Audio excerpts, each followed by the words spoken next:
प्रधानमंत्री श्री नरेंद्र मोदी मंगलवार को कुरुक्षेत्र में श्री गुरु तेग बहादुर जी के 350वें शहीदी दिवस के अवसर पर आयोजित समारोह में आई संगत को संबोधित करते हुए कहा कि आज भारत की विरासत का अद्भुत संगम है। उन्होंने कहा कि सुबह वे रामायण की नगरी अयोध्या में थे और अब गीता की नगरी कुरुक्षेत्र में है। उन्होंने 350 कहा कि सभी लोग आज यहाँ श्री गुरु तेग बहादुर जी के 350वें शहीदी दिवस के अवसर पर उन्हें श्रद्धांजलि देने आए हैं। प्रधानमंत्री ने कार्यक्रम में उपस्थित संतों और सम्मानित संगत का आदर पूर्वक स्वागत किया। कार्यक्रम के दौरान प्रधानमंत्री ने सबसे पहले श्री गुरु ग्रंथ साहिब के समक्ष मत्था टेका। कार्यक्रम में हरियाणा के राज्यपाल प्रो असीम कुमार घोष, मुख्यमंत्री श्री नायब सिंह सैनी, केंद्रीय मंत्री श्री मनोहर लाल, केंद्रीय राज्य मंत्री राव इंद्रजीत सिंह, श्री कृष्ण पाल गुर्जर और अन्य गणमान्य व्यक्ति उपस्थित थे। प्रधानमंत्री ने श्री गुरु तेग बहादुर जी के 350वें शहीदी दिवस के अवसर पर एक सिक्का, एक स्मारक डाक टिकट और एक कॉफी टेबल बुक भी जारी की। श्री गुरु तेग बहादुर जी के 350वें शहीदी दिवस के सम्मान में भारत सरकार 1 वर्ष तक चलने वाला कार्यक्रम मना रही है।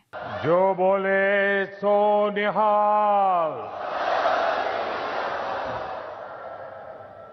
हरियाणा के गवर्नर असीम घोष जी, लोकप्रिय मुख्यमंत्री नायब सिंह सैनी जी, केंद्रीय मंत्रिमंडल के मेरे सहयोगी मनोहर लाल जी, राव इंद्रजीत सिंह जी, कृष्णपाल जी, हरियाणा एसजीपीसी के अध्यक्ष जगदीश सिंह जिंडा जी, अन्य महानुभाव, देवी और सज्जनों, आज का दिन भारत की विरासत का अद्भुत संगम बनकर आया है। आज सुबह मैं रामायण की नगरी अयोध्या में था और अब मैं यहां गीता की नगरी कुरुक्षेत्र में हूं। यहां हम सभी श्री गुरु तेग बहादुर जी के 350वें बलिदान दिवस पर उन्हें नमन कर रहे हैं। इस आयोजन में हमारे बीच जो संत मौजूद हैं, जो सम्मानित संगत उपस्थित है, मैं आप सभी को श्रद्धापूर्वक नमन करता हूं। साथियों, 5-6 साल पहले एक और अद्भुत संयोग बना था। मैं उसका जिक्र भी जरूर करना चाहता हूं। साल 2019 में 9 नवंबर को जब राम मंदिर पर सर्वोच्च न्यायालय का निर्णय आया था, तो उस दिन मैं करतारपुर कॉरिडोर के उद्घाटन के लिए डेरा बाबा नानक में था। मैं यही प्रार्थना कर रहा था कि राम मंदिर निर्माण का मार्ग प्रशस्त हो, करोड़ों राम भक्तों की आकांक्षा पूरी हो। और हम सभी की प्रार्थना पूरी हुई। उसी दिन राम मंदिर के पक्ष में निर्णय आया।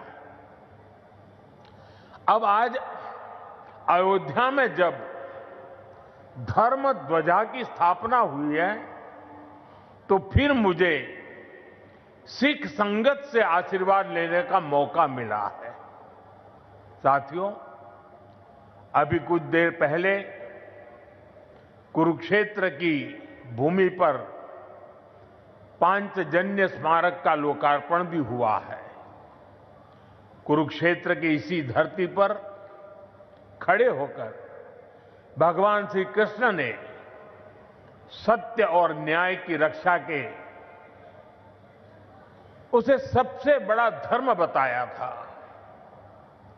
उन्होंने कहा था, स्वधर्मे निधनम श्रेय, अर्थात सत्य के मार्ग पर अपने धर्म के लिए प्राण देना भी श्रेष्ठ है। को अपना धर्म माना और इस धर्म की रक्षा उन्होंने अपने प्राण देकर की। इस ऐतिहासिक अवसर पर भारत सरकार ने श्री गुरु तेग बहादुर जी के चरणों में एक स्मृति डाक टिकट और विशेष सिक्का भी समर्पित करने का सौभाग्य पाया है। मेरा कामना है हमारी सरकार गुरु परंपरा की इसी तरह निरंतर सेवा करती रहे। साथियों, कुरुक्षेत्र की यह पवित्र भूमि सिख परंपरा का एक महत्वपूर्ण केंद्र है। इस भूमि का सौभाग्य देखिए, सिख परंपरा के लगभग सभी गुरु अपनी पावन यात्रा के दौरान यहां आए।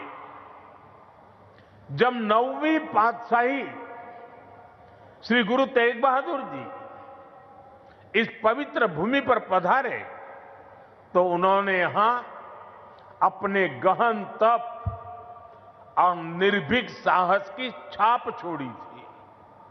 साथियों, श्री गुरु तेग बहादुर जी जैसे व्यक्तित्व इतिहास में बिरले ही होते हैं।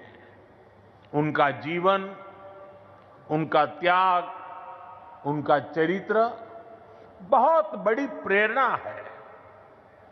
मुगल आक्रांताओं के उस काल में गुरु साहब ने वीरता का आदर्श स्थापित किया। हम सब जानते हैं कि श्री गुरु तेग बहादुर जी के शहीद होने से पहले क्या हुआ था। मुगल आक्रांताओं के उस काल में कश्मीरी हिंदुओं को जबरन धर्मांतरण किया जा रहा था। इस संकट के बीच पीड़ितों के एक दल ने गुरु साहब से सहयोग मांगा। तब से गुरु साहब ने उन पीड़ितों को जवाब दिया था कि आप सब औरंगजेब को साफ साफ कह दें, यदि श्री गुरु तेग बहादुर इस्लाम स्वीकार कर लें तो हम सब इस्लाम धर्म अपना लेंगे। साथियों, इन वाक्यों में श्री गुरु तेग बहादुर जी की निडरता, उसकी पराकाष्ठा थी।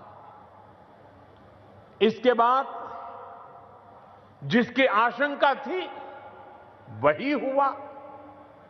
उस क्रूर औरंगजेब ने गुरु साहिब को बंदी बनाने का आदेश दिया, लेकिन गुरु साहब ने खुद दिल्ली जाने की घोषणा कर दी।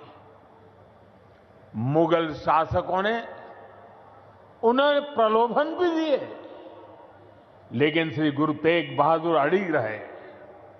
उन्होंने धर्म और सिद्धांतों से समझौता नहीं किया और इसलिए उनका मन तोड़ने के लिए गुरु साहब को पथ से डिगाने के लिए उनके सामने उनके 3 साथियों भाई दयाला जी, भाई सतीदास जी, भाई मतीदास जी की निर्ममता से हत्या की गई।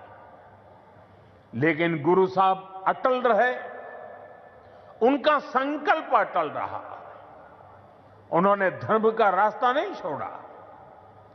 तब की अवस्था में गुरु साहब ने अपना शीश धर्म की रक्षा को समर्पित कर दिया। साथियों, मुगल इतने पर ही नहीं रुके थे।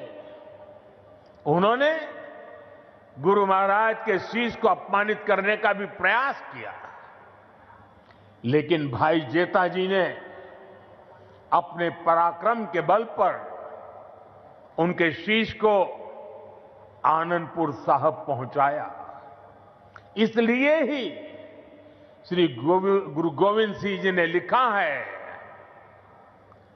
तिलक जंजू राखा प्रभता का, तेग बहादुर सी क्रिया करीन किन्नु आन।